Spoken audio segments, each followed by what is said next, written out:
Chapter 1 September 17th, 2011 Baghdad, Iraq.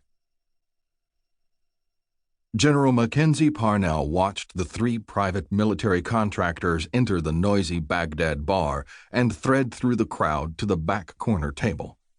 Locals and military personnel saw them enter and would see them leave under their own steam. All a part of the plan. Through iron will alone, Nitro Mac controlled himself. He had earned the nickname decades ago when his quick temper and disproportionate response to everything that blocked his path had landed him in trouble. Every day. The years had not mellowed him.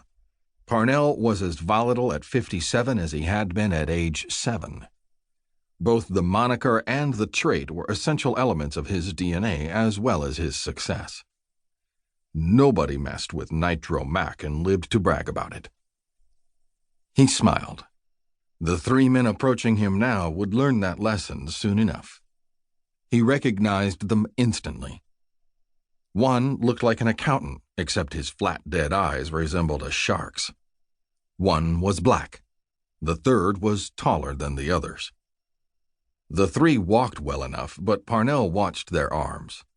He'd acquired their medical records before he contacted them. All three had suffered severe breaks to their dominant upper limbs. The first guy's shattered right humerus had been bolted together with titanium hardware and healed into an arm of limited use. The second's crushed right wrist was now fused and stabilized, resulting in an immobile joint and limited function of the hand.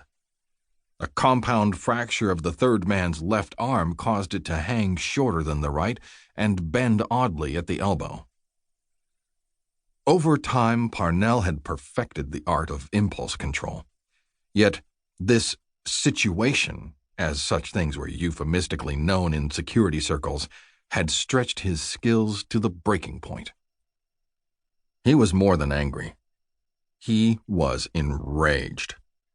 The slow burn had started almost a year ago and stoked hotter with every dead end he'd reached, searching for the bastard who had double-crossed him and disappeared. Worse, his former colleague had also absconded with Parnell's retirement fund, money he had worked hard to steal from the Army's dwindling budgets. Whenever he thought about his missing cash, his temper flared. Only by sheer force of will had he shoved his rage to a temporary smolder.